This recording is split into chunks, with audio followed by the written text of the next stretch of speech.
Bienvenue dans cette vidéo sur comment se lancer sur Instagram. Alors Instagram, c'est un réseau social qui est en plein boom, c'est assez énervé. Il se passe énormément de choses sur Insta, notamment avec les générations un peu plus jeunes. C'est un réseau social qui a son identité propre, il y en a plusieurs maintenant, mais qui à la base est quand même un réseau social qui est basé sur le fait de mettre sa vie en avant et de montrer une vie qui est vraiment belle, léchée et très stylée. Alors plus on avance dans le temps et plus on se rend compte que l'authenticité marche bien sur Instagram, mais ça reste de l'authenticité moitié authentique quoi. Genre il reste quand même beaucoup de temps de préparation et c'est logique finalement. Quand vous êtes sur Instagram, vous n'êtes pas dans la vie de tous les jours. Votre objectif, ça va être de montrer une version de la réalité qui est belle, qui est stylée et qui donne envie aux gens. Donc votre but en tant que boîte, quand vous faites une stratégie de contenu sur Instagram, ça va être de faire en sorte que les gens scrollent leur feed Instagram comme ça et puis s'arrêtent pour vraiment regarder vos posts et qu'ensuite ils aient un taux d'engagement de plus en plus élevé. Je vais vous donner quelques tips sur comment fonctionne Instagram et je vais vous montrer un peu ce que c'est d'avoir une bonne stratégie récurrente qui fait en sorte que l'algorithme nous pousse assez régulièrement, mais surtout d'avoir un engagement élevé de la part des gens qui nous suivent. Donc là, on est sur Instagram. Sur Instagram, il y a deux choses principales. La première chose, c'est le fil d'actualité, le fameux feed Instagram sur lequel vous allez avoir plusieurs types de posts. Vous allez avoir des vidéos, vous allez avoir des photos, vous allez avoir des pubs genre comme celle-là. Voilà, là, j'ai des pubs pour Chipotle parce que visiblement j'aime beaucoup manger. Il y a des posts de kimono, il y a Click TV. Et là voilà, on est tombé sur un truc où c'est une IGTV. Alors, ce qu'il faut comprendre, c'est qu'il y a plusieurs types de posts sur Instagram. Je vais vous en montrer différents sur notre compte à nous, sur le compte de Coup d'État. Alors d'abord, évidemment, il y a le post avec la photo unique.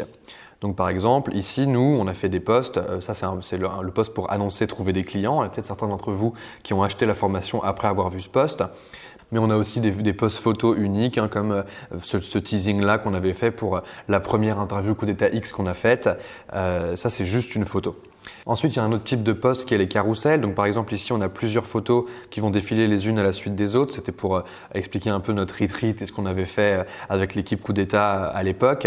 On a plusieurs photos avec toujours une caption qui vient enrichir le contenu. Ensuite, il y a des posts vidéo. Donc là, par exemple, on a une vidéo d'Oussama où on a rajouté un petit overlay dessus avec marqué « Scaler sa boîte avec ambition » et on fait en sorte de avoir une vidéo qui fait moins d'une minute parce que Instagram n'accepte que les vidéos de moins d'une minute. Ça, c'est le troisième type de post. Et le quatrième type de post, c'est les IGTV. Les IGTV, c'est des vidéos qui font plus d'une minute, qui font entre 1 minute et 10 minutes globalement et que vous allez pouvoir uploader et qui vont s'afficher comme ça dans le feed. Donc par exemple, si vous regardez la vidéo spéciale Covid-19, vous avez la vidéo qui se lance, Oussama qui parle. Les gens peuvent choisir de mettre le son ou de ne pas mettre le son en fonction de ce qu'ils choisissent comme expérience. Et ensuite, là, vous voyez, la vidéo s'arrête et ça dit qu'il reste 2 minutes 46 et vous pouvez continuer à regarder sur IGTV. IGTV, ça a été lancé par Instagram comme un concurrent à YouTube. L'objectif d'Instagram par rapport à ça, c'est d'avoir vraiment des vidéos plus longue durée où les gens vont prendre du temps pour sortir du feed et consommer ces vidéos un peu plus longtemps. Et donc du coup, ces vidéos-là, vous les travaillez pour faire en sorte que vos premières 15 secondes, elles soient très efficaces et qu'ensuite les gens aient envie de continuer à regarder. Et donc là, nous, on a un vrai travail de sous-titres, on a un vrai travail de graphisme pour avoir un truc parce qu'on aime le travail bien fait chez Coup d'État. Mais vous n'êtes pas obligé de faire aussi complexe, vous pouvez aller plus rapidement et faire des vidéos qui vont avoir vraiment de la valeur pour les gens. Donc ça, c'est les différents types de posts sur Instagram. Donc vous allez pouvoir poster différentes photos qui sont dans votre téléphone. Vous allez pouvoir soit faire une photo directement, hop, ça c'est Alexis, salut. Ou alors faire une vidéo directement dans Instagram, ça marche aussi très très bien. Super. Et donc ça, voilà, faire des posts Instagram, c'est très très simple. C'est très intuitif. Il faut juste s'y mettre, c'est comme d'habitude. Maintenant, je vais rentrer un peu dans les petits tips intéressants par rapport à Instagram, qui sont des tips qui vont probablement augmenter votre engagement, pas forcément faire en sorte de faire décoller votre compte Instagram de zéro. Ce qu'il faut pour faire décoller un compte Instagram de zéro, c'est faire en sorte d'avoir déjà des followers. Ces followers, ça peut être vos potes, ça peut être vos clients existants, ça peut être des leads existants que vous faites s'abonner directement à votre compte. Mais en tout cas, espérez pas juste poster des trucs et que ça marche par défaut. Il faut quand même qu'il y ait des gens qui soient un minimum intéressés par votre contenu, qui soient abonnés à votre page. Mais donc au-delà de ça, il y a plusieurs trucs qui font que votre compte va attirer des followers. La première chose, c'est évidemment la photo de profil, c'est la petite description qui est ici. Moi j'aime beaucoup faire des descriptions avec des petits emojis, aller à la ligne, mettre un call to action, là découvre la série spéciale Covid-19 avec le lien vers coupdeta.co. Et ensuite il y a toutes les stories à la une. On y reviendra, mais donc pour tout ce qui est des posts, ce qui est important, c'est d'avoir des posts qui ont de la valeur. Donc ici, c'est un post un peu ego trip où justement, je parlais du fait que Coup d'État avait 2 ans, donc petite photo, petit truc rigolote, et ça a fait beaucoup de commentaires. Ce qui est intéressant dans ce post, c'est qu'il y a un peu toutes les conditions qui sont réunies pour que ce soit un post qui marche. Déjà, c'est un contenu qui intéresse les gens. De manière générale, les gens qui suivent Coup d'État sur Instagram, ils sont contents de faire partie de l'aventure. Ça fait aussi partie de notre gestion de communauté. Et donc, leur annoncer que c'est l'anniversaire de Coup d'État, ça marche quand même plutôt bien. Ensuite, ce qu'il faut comprendre, c'est que Instagram va attribuer des points à votre publication en fonction des différentes interactions que les gens vont avoir avec, en fonction de votre taux d'engagement. Donc, si vous cliquez ici sur View Insights, sur vos posts, vous allez voir qu'il y a plusieurs infos. La première, c'est le nombre de likes. La deuxième, c'est le nombre de commentaires. La troisième, c'est le nombre de fois où cette publication a été envoyée en message privé directement via Instagram à une autre personne. Et la dernière, c'est le nombre de saves, les gens qui ont sauvé dans leur collection votre publication pour pouvoir les revoir plus tard ou parce qu'elle les a vraiment intéressés. Vous avez le nombre de visites vers votre profil qui ont été faites depuis ce post, donc les gens qui ont vu votre post et qui se sont dit « Ah, je vais aller voir le profil de ce compte ». Et vous avez le reach. Le reach, c'est combien de gens ont été exposés à cette publication. C'est le nombre d'impressions qui va vous permettre de savoir si vous avez touché beaucoup de monde ou pas. Ensuite, vous avez au total les interactions. Est-ce qu'il y a eu des profile visits, on l'a déjà dit, des clics vers le site web. Est-ce que vous avez eu des gens qui vous ont follow par rapport à ça, d'où viennent les impressions de la home, de votre profil directement, depuis la section Explore. Donc, est-ce que vous avez été mis en avant dans la petite recherche sur Instagram ou est-ce que ça vient d'ailleurs? Si vous avez des hashtags, il y aura les hashtags à cet endroit-là. Bref, vous avez plein d'infos. Ce qui est intéressant, c'est de savoir que là, pour chacun des likes, commentaires, send ou save, vous allez avoir un point qui est attribué à votre publication Instagram. C'est un algorithme qui est très opaque, personne n'en parle, c'est impossible d'avoir une interview avec des gens d'Instagram pour qu'ils nous en parlent. Ça fait partie de leur business model, donc ils ne le dévoilent jamais. Mais on sait à peu près que à chaque fois que vous gagnez des points, votre post augmente ses chances d'être montré à plus de gens. Plus vous gagnez de points vite dans les premières minutes de publication de votre post, plus votre post va être montré à des gens rapidement.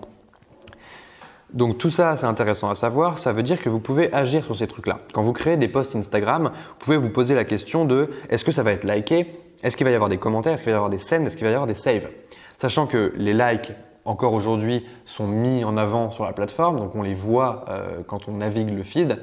Mais par exemple, les sends et les saves, on ne voit pas le nombre en tant qu'utilisateur externe de la page. On ne voit pas le nombre de save et de send. Donc, ça peut valoir le coup d'avoir des posts qui n'ont pas forcément un appel très fort à mettre des commentaires comme celui que je viens de vous montrer, mais d'avoir des posts qui veulent avoir plus de save. Par exemple, nous, à l'époque, on avait testé des formats qui étaient des cheat sheets. On avait fait un carrousel. Donc, il fallait swiper. Et donc, il y avait plein de petites infos. Il y avait des extraits vidéo au milieu. Et du coup, ça faisait un vrai petit catalogue d'informations pour les gens qui étaient sur notre Instagram. Ça avait cartonné en termes de likes parce que c'était le premier. Ça avait bien marché. Et puis ensuite, surtout, on avait eu 121 saves. Parce que les gens, quand ils voient de l'information qui a de la valeur sur Instagram, notamment sur notre marché, nous on est sur l'éducation, ils vont sauver le post et ils vont vouloir le garder pour plus tard. On voit aussi que là, on a le même nombre de commentaires que sur la publication des 2 ans de Coup d'État, mais qu'on a 32 send au lieu de 6 et 121 save. Notre reach est un peu plus bas. À l'époque, on avait quand même beaucoup moins de followers, mais c'est quand même assez élevé. Et donc tout ça, ça vous permet de prendre conscience d'à quel point votre post performe. Et en sachant qu'à chaque fois qu'il performe un petit peu, il performe un petit peu plus derrière.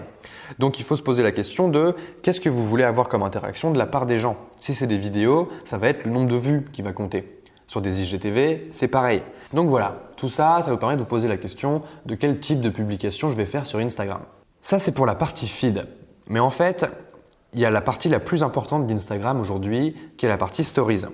Les stories, c'est ces fameux formats là comme ça où on va pouvoir cliquer et avancer dans les stories et hop, passer d'une story à l'autre. Et elles sont affichées constamment en haut du feed d'Instagram sur la home page de l'app. Et donc, vous allez pouvoir regarder des stories. Donc là, hop, il y a une stories de Oussama, hop, une pub au milieu, une story de Dimitri, et puis une story de Guillaume qui est un de nos utilisateurs, une story de Clarisse. Bref, tout ça, vous pouvez vous placer dedans et vous pouvez avoir des interactions directes avec les gens. C'est un peu contre-intuitif parce que les stories, on ne voit pas les likes, on ne voit pas les performances comme on peut les voir sur les posts, mais par contre, elles créent énormément d'engagement avec votre communauté. En général, il y a une opposition entre les posts où on fait un peu plus cette vie parfaite, cette vie embellie dont je vous parlais au tout début de cette vidéo, mais dans les stories, on va faire un truc un peu plus authentique. C'est un format qui est très très puissant, hein. Vous allez pouvoir créer énormément de choses. Donc si par exemple là je viens et que je prends une photo de ce magnifique setup, je vais pouvoir venir rajouter du texte. Je vais pouvoir venir rajouter des stickers. Donc par exemple je vais pouvoir mettre des gifs, je vais pouvoir mettre un petit cœur, je vais pouvoir mettre un filtre par-dessus. Je vais pouvoir faire énormément de choses. Je vais pouvoir mettre ce truc là. Bref, vous avez un vrai outil de création sur vos stories. La prochaine fois que vous voyez un ou une ado passer du temps sur Instagram, être en train de créer des stories, au lieu de vous dire que c'est une perte de temps, intéressez-vous à ce qu'ils font parce qu'il y a vraiment une créativité hyper puissante. Il y a moyen de faire des choses incroyables et en prenant du recul sur les stories qui sont publiées sur Instagram des comptes que vous suivez, vous avez énormément d'inspiration à choper pour faire des stories pour votre boîte qui cartonnent. Et ensuite, vous n'avez plus qu'à publier et ça va tomber dans les stories des gens et vous allez surtout recevoir des messages. L'objectif des stories, c'est pas d'avoir des gens qui likent votre publication vu qu'il n'y a pas de like, c'est d'avoir des gens qui vont répondre à votre story et engager la conversation directement avec vous. C'est un très très bon moyen, par exemple, de choper des leads. Parce qu'en fait, les gens, ils vous parlent, vous commencez à discuter avec eux. Si vous avez une offre qui les intéresse, ils vont peut-être rentrer dans votre pipe de vente. Peut-être qu'il y a du customer service à faire directement à cet endroit-là. Instagram, c'est un réseau social très très très puissant. Comme toujours en stratégie de contenu, ce qui est important, c'est d'avoir une vraie régularité. C'est de poster régulièrement, c'est de poster des stories régulièrement. Parce que de la même manière que les posts récupèrent des points et font que votre publication va être mise en avant, ces points, ils sont comptabilisés pour votre profil aussi. Donc votre profil, votre taux d'engagement, il va être dépendant du nombre de points que vous obtenez sur les publications que vous faites. Et sur les stories, c'est la même chose. Chaque interaction avec des stories, donc par exemple si je viens et que je recrée une story ici, vous allez pouvoir mettre des stickers par exemple avec des sondages. Est-ce que vous aimez trouver des clients?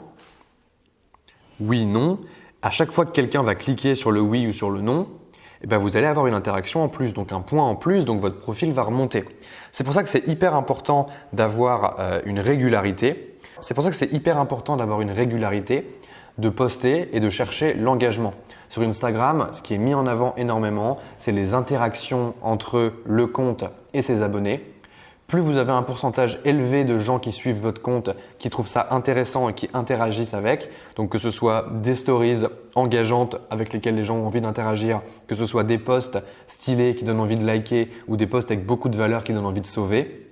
Si vous faites ça assez régulièrement, normalement, vous allez être mis en avant beaucoup par l'algorithme d'Instagram et en plus de ça, les gens vont partager votre contenu s'il est pertinent et vous avez une stratégie Instagram qui fonctionne.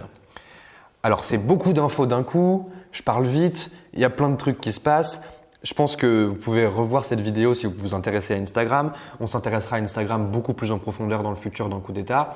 L'objectif ici, c'est de vous donner les clés pour vous lancer sur Instagram. Cherchez pas à optimiser et suroptimiser. Posez-vous vraiment la question de qu'est-ce qui va plaire aux gens à qui je parle, qu'est-ce qui va leur apporter de la valeur et comment je fais pour engager la conversation avec eux du mieux possible et ce, de manière très régulière. Si vous faites ça, vous avez compris comment vous lancer sur Instagram et il n'y a plus qu'à.